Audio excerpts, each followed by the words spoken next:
Bienvenue dans le royaume intérieur. Je suis votre hôte, Julie Deka. C'est toujours un délice de me retrouver et vers vous. Ça fait toujours du bien, donc oui. Et pour l'heure de révélation, et je dis toujours merci, la conscience qui est omniprésente et que celui qui enseigne, celui qui révèle, celui qui est tout. Ouais, il est l'unique esprit, l'unique compréhension, l'unique pouvoir, l'unique vie, l'unique source, l'unique substance, l'unique réalité, l'unique cause en fait. Il n'y a rien d'autre que la présence, que la conscience, qui est ta conscience, qui est la mienne. En fait, elle s'individualise en tant que ta conscience et ma conscience. C'est pour ça que la conscience constitue mon être individuel et constitue aussi ton être individuel et tout être individuel. La conscience est Dieu est ma conscience individuelle et Dieu est ta conscience individuelle. Dieu est mon être individuel et Dieu est ton être individuel. Moi, je me dis, c'est des paroles aussi, parfois, des principes de la voie infinie qu'il faut tous les jours, autant qu'on peut et plusieurs fois par jour. Il faut se le répéter, en fait. Parce que la répétition va changer ce qui était quelque part enregistré, ce que tu pensais avant. Ça s'installe et c'est ça qui revient ta vie le lendemain. Bon, quand on dit lendemain, ça dépend maintenant quand tu dois remplacer le code source que tu avais jusqu'à maintenant, pensant que Dieu était ailleurs. C'est pour ça que je viens de dire, le royaume des cieux est à l'intérieur de nous. D'un autre côté, Dieu est mon être individuel. Et si Dieu est mon être individuel, est-ce qu'il y a la place pour autre chose, pour un manque? Dieu ne manque de rien, Dieu est tout.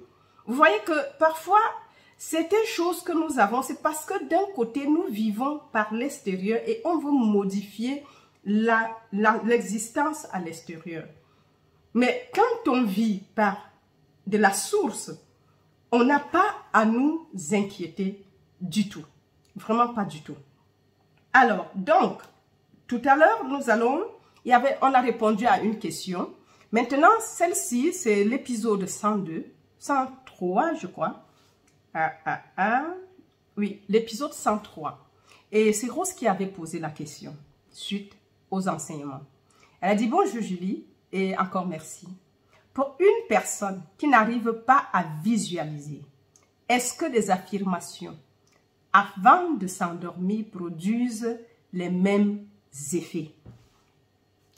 Voilà. Donc, on va tenter tout à l'heure, avec la question de Annick, on a vu déjà les affirmations, ce que ça fait dans notre vie. En fait, tu affirmes quelque chose qui est vrai, tu oses croire, comme dit Neville. Ose croire, suppose que c'est vrai. Et cela va s'accomplir. C'est ça les affirmations. Maintenant, la visualisation. C'est quoi la visualisation? La visualisation n'est pas la même chose que les affirmations, mais les deux sont bien. Maintenant, la différence entre les deux, l'autre tu affirmes, tu proclames, tu prophétises dans ta vie des choses que tu aimerais et que tu supposes, comme si elles étaient déjà. La foi appelle les choses qui n'étaient pas visibles, comme si elles étaient déjà. Je suis belle, je suis régénérée, je suis riche, je me souviens quand j'étais encore célibataire, je me souviens quand je n'étais pas encore connue, je me souviens quand je n'avais pas encore, je sais pas, donc je n'étais pas connue internationalement, je me souviens quand, c'est la même chose, c'est les affirmations, une autre façon de proclamer, d'affirmer. Ça veut dire que tu l'es déjà. Je me souviens quand j'étais sous l'emprise de mes croyances. Parce que nous ne sommes pas, bon, le démon c'est qui? Il n'y a pas un démon caché là dehors. Ce sont tes croyances qui te poussent où tu es. Et ces croyances peuvent être conscientes ou inconscientes. Donc, c'est encore, et ça marche bien sûr, parce que c'est des affirmations inconscientes. Maintenant, quand tu affirmes pendant que tu dors, bien sûr, c'est toujours bien de répéter certaines phrases pendant que tu es en train de dormir. Et c'est ces phrases, par exemple, qui vont... La conscience prend cela et amplifie ça dans ta vie. Bien sûr. Maintenant, la visualisation, c'est quoi? Peut-être... je vais prendre quel exemple? La visualisation, en fait, parce que ce que c'est que la visualisation, c'est que vivre à la fin d'un désir accompli. Je prends un exemple que Neville avait donné. Je voulais prendre mon exemple, mais je prends celui-là d'abord et on verra après. Alors, quand tu visualises, tu ne te vois pas comme sur un écran. Bon, c'est vrai qu'elle ne veut pas dire ce que c'est. Elle n'a pas demandé ce que c'est que la visualisation, mais en fait, j'en profite encore pour éclairer, pour expliquer. La visualisation, c'est quand tu te vois en train de faire l'acte. Par exemple, il y a une expérience de l'échelle qu'il faut monter. Je prends d'abord ça, par exemple, c'est mieux. Alors, quand tu veux monter l'échelle, c'est une visualisation, ça veut dire que l'échelle est devant toi. Tu poses ton pied sur le premier, la manche de l'échelle. Tu attrapes avec la main droite l'échelle quand on veut grimper. Tu attrapes ça des deux bras, tu poses le pied gauche et tu lances le pied droit, la main droite, tu remontes le pied. Quand tu remontes le pied droit ou le pied gauche, peu importe, quand tu es sur une marche, tu relèves le pied, tu mets quelque part. Et ainsi de suite, tu vas marcher et tu te vois, en fait, tu fais l'action. C'est pas que tu te visualises comme sur un écran, non. Tu es en train de poser l'action. Et quand tu poses cette action, elle est réellement en train d'être faite. Par exemple, vous voyez que c'est déjà différent avec les affirmations quand tu veux dormir. Ça n'a pas la même chose. L'un n'a rien à voir avec l'autre. Mais les deux cas, c'est positif. Maintenant, tu affirmes quoi, par exemple? Si cette phrase est le résumé que ton désir est accompli, bien sûr que oui. À la fin, tu auras le même résultat que de peut-être visualiser et chercher à voir comment ce désir est en train, quand tu vis à la fin de ton rêve, veut dire tu vis une situation, si c'est le mariage, tu te vois avec une bague mariée. Mariée dans tous les communautés ou les races partout, c'est une bague de mariage. On a une bague à la main et bon, maintenant, que ce soit à l'état civil ou bien que ce soit n'importe où, il y a toujours un symbole que vous êtes marié. Ici, chez nous, à l'Occident, c'est la bague. Mais ailleurs, il peut y avoir autre chose pour les mariages quand c'est traditionnel. C'est toujours le mariage. Maintenant, à toi maintenant de voir ce qui importe pour vous.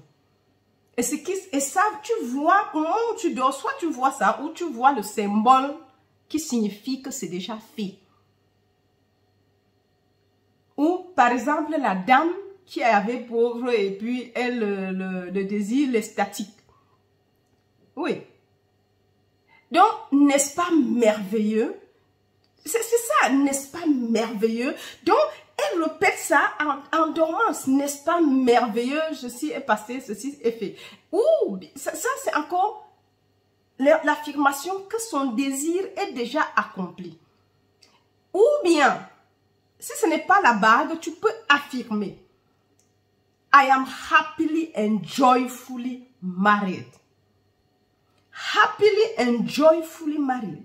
Tu n'as rien mis là-dedans. Ça veut dire que tu es heureux et joyeux dans ton mariage. Tu es déjà marié. Tu affirmes que c'est déjà fait. Et tu n'es pas encore en train d'aller, il faut qu'il ait beaucoup d'argent, il faut que nos finances, quand on dit il ou elle, ce n'est pas qu'il y ait beaucoup, que nous ayons assez pour vivre. Joyeux veut dire tu es comblé, tu ne manques de rien. Tant matériellement que sexuellement.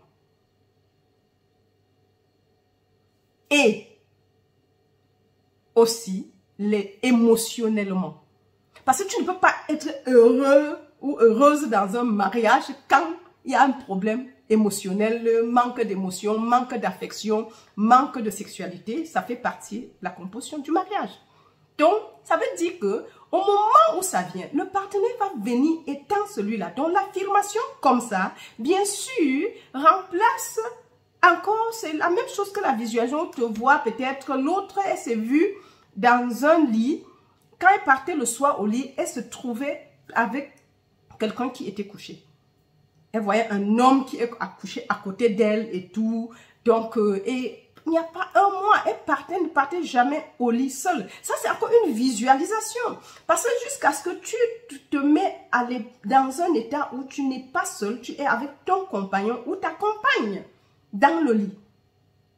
On ne veut pas d'aller qu'on aille fantasmer. Il est là. Tu n'es pas seul dans le lit.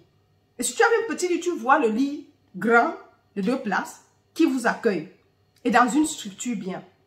Par exemple, ça c'est la visualisation. Tu visualises ça et quand c'est OK, tu dors dans cette position. Nous l'avons vu quand il était en prison. Il a fait la visualisation. Il est allé dormir chez lui. C'est une visualisation. Il s'est représenté en train de dormir chez lui sur son lit. Et il dit que si sa femme avait été spirituellement éveillée, elle l'aurait même vu coucher à côté d'elle. Et elle voyait, comme il connaissait la chambre, il voyait sa femme couchée au lit, sa position de tous les jours. Il s'est couché là-bas et il se représentait son enfant dans son lit à côté. Par exemple, c'est une visualisation et c'est comme ça qu'il s'est endormi chez lui. Donc, pendant que le corps était dans la caserne, l'esprit, il dormait ailleurs. Et c'est comme ça que 9 jours après, on lui a donné son truc. Maintenant, il y a encore une autre... quand il était à la Barbade, et il est parti, 3 mois avant, il n'avait pas juste un billet aller. Et maintenant, il fallait retourner, il y avait une pénurie de bateaux. Il dit qu'il est rentré. On lui a dit que vous n'avez pas de place. Et il dit, je ne peux pas manquer mon rendez-vous. Il est retourné, il s'est assis, il a visualisé. Ça, il dit, il n'a pas dit qu'il s'est vu en train de partir, monter dans le bateau. Non, il a joué toute la scène et il se voyait en train de vivre chaque étape. Comment il est monté dans le petit bateau avec toute sa famille, son frère et dans le petit, la chaloupe, qui les ont accompagnés en plein air. Et il dit, il montait, quand il est arrivé, sa femme est montée avec l'enfant et lui, il est monté. Et ses sœurs étaient encore dans la chaloupe en train de leur dire au revoir sa famille. Et il dit qu'il montait et il se voyait monter dans ce bateau parce que tu dois connaître le bateau, sinon c'est pas possible. Tu dois connaître exactement ce que tu veux. Donc il montait comme d'habitude, il est en train de partir. Et il dit qu'il s'est retourné, il a vu comment ses sœurs étaient désolées et lui-même il avait le chagrin de laisser Barbade derrière lui. Il a dit au revoir, s'est retourné, il a dit au revoir à ses frères. Et il avait tout un gros chagrin après 3 mois de belle vie, de vacances à la Barbade. Et après, il s'est réendormi. Il ne sentait pas la nuit, en fait. Ça, c'est le rêve éveillé. Donc, il a pris la méditation où il s'assoit et puis il crée l'état de sommeil. Oui. Et il fait la visualisation. Et le lendemain, on l'a appelé. Après, quand c'est fini, il s'est endormi, il s'est reposé un peu. Après, il s'est levé. Méditation, créé. Il a visualisé. Et puis, c'était tout. Il n'est plus revenu. Et le lendemain matin, on l'a appelé. Neville, il y a une place qui s'est libérée. Il dit qu'il ne veut pas savoir comment ça s'est fait. Donc, pour dire que Rose, les deux se valent. Tout dépend de comment. Si c'est que c'est pour la même chose et que tu as un résumé en affirmation parce que tu n'arrives pas à visualiser. Il faut juste résumer le résultat de ton truc comme fait. Ce qui est accompli. Quelqu'un qui te serre la main pour te féliciter pour ton, je sais pas, pour un bon travail. Oui. Ou bien il voit, bon ça c'est encore la visualisation. Tu vois quelqu'un, je ne t'ai jamais senti aussi bien et dit je ne me suis jamais senti aussi bien. Tu entends comment il te dit. Et c'est ce qui est, parce que tu es en train de créer. Parce que nous devons savoir, et je rappelle encore à Annick, tout ce que nous parlons, nous devons veiller à notre communication interne. Nous devons veiller à ce que nous proclamons par notre bouche. Quand tu mets « je »,« su », c'est le mot qui vient. Mieux vaut, il faut que ce soit quelque chose de beau, de bien pour toi. Parce que quand tu mets l'autre, tu crées et parfois nous proclamons A et après nous pensons B. Ce qui fait qu'on n'est nulle part. La conscience ne sait pas ce qu'il va prendre. Ça veut dire que nous devons être constants dans nos affirmations. Ça, c'est assez important. Et je pense que j'ai donné la différence entre visualiser et oui, les affirmations. La différence des deux. L'un, tu fais l'acte, l'autre, tu parles seulement en dormant. Mais seulement la visualisation n'est pas comme si tu te vois sur un écran télé. Non, tu n'as rien. C'est pas ça la visualisation. C'est pas un film. Tu es en train de faire l'action, mes amours. Alors, donc, le gros cœur, je vous aime trop fort parce que je ne veux pas mélanger la question avec la lecture. Donc, voilà, jusqu'à la prochaine. Et je vous aime très très fort. Likez la vidéo, mettez-moi les petits cœurs, même si tu ne peux rien dire. Un petit cœur me satisfait pour dire, et surtout un pouce bleu vers le haut. Pour dire oui, j'ai bien compris, c'est bien. Ça m'encourage en fait. Quand je vois plein de pouces bleus, je dis waouh, ok. Pour ça, je peux rentrer du travail au lieu de courir ici à là, je m'assois pour faire quelque chose. Donc, merci pour le lien PayPal, merci pour tous les dons, elles sont les bienvenues, merci pour ceux qui donnent toujours de supporter le message parce qu'on a besoin des appareils, on a besoin des logiciels, nous avons besoin de beaucoup de choses, mes amours. Allez, je vous aime très fort, jusqu'à la prochaine, bye bye.